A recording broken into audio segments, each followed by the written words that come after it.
Brasil foi descoberto em 1500. Salvador, a primeira capital do Brasil, foi fundada 49 anos depois e permaneceu como capital por 214 anos. Até o momento, aliás, Salvador foi a capital brasileira pelo maior período. O Rio de Janeiro quase a superou. Foi capital por 197 anos, até Brasília ser inaugurada. No dia 27 de janeiro de 1763, a capital do Brasil deixou de ser Salvador e passou a ser o Rio de Janeiro. Mas por que motivo que isso aconteceu? A mudança da capital do Rio para Brasília, a gente sabe, Brasília foi construída com esse objetivo, mas a mudança da capital do Brasil em pleno século XVIII, na era das navegações, uma cidade mais próxima de Portugal para uma mais longe, ideia esquisita, né? Olha, a Baía de Todos os Santos, batizada por Américo Vespúcio, por ter sido descoberta em 1º de novembro, era conhecida pelos navegadores portugueses desde 1501.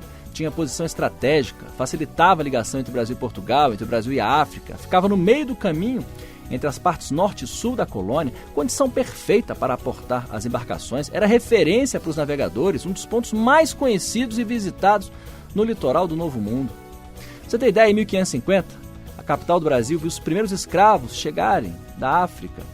Com o trabalho dos negros, a cidade ficou rica e também passou a produzir açúcar, fumo, gado. Em 1583, Salvador tinha 2 praças, 3 ruas, 1.600 habitantes. Estava crescendo, né? Os padrões daquela época, ela estava crescendo. Mas olha só, a portentosa capital do Brasil atraiu olhares estrangeiros e houve expedições para conquistá-la. Em 1624, por quase um ano, Salvador ficou sob domínio holandês. 13 anos depois, nova invasão holandesa. E ao mesmo tempo que isso acontecia, começou a surgir ouro nas Minas Gerais. Ouro que foi ganhando importância e virou uma febre. Isso fez crescer a influência do Rio de Janeiro, que se tornou a cidade ponto de partida para a exploração do ouro. Foi aberto o Caminho Novo pelos Bandeirantes, que passou pela Serra do Mar e Serra da Mantiqueira, uma ligação direta entre o Rio de Janeiro e os distritos mineiros. Os engenhos e as plantações se despovoaram, aumentou o tráfico negreiro. De Portugal, milhares de colonos vieram para o Brasil. Em 1710, dessa vez foi o Rio de Janeiro o alvo de invasão, agora dos franceses. No ano seguinte, 6.000 franceses e 17 navios ocuparam e saquearam a cidade. Olha, diante dessa importância econômica, em 1763 houve a transferência da capital. O Rio de Janeiro, na época, tinha 50.000 habitantes. Menos de um século depois, em 1808, virou a sede de todo o Império Português. O Rio passou a ser a capital de um império que incluía, além de Portugal, Angola, Moçambique, Goa, na Índia, Timor, Sudeste Asiático e Macau. Só em 1960, com a fundação de Brasília, a capital foi mudada.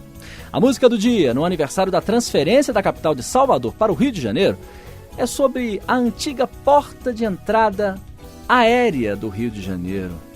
O visual da Baía de Guanabara era vista por quem chegava de avião. Essa visão inspirou Tom Jobim a fazer esta música. Na versão que você vai ouvir, ela é cantada por uma família de baianos, a família Caymmi. Samba do Avião. O Rio de Janeiro. E a música do dia foi Samba do Avião, de autoria de Tom Jobim, cantada pela família Caymmi.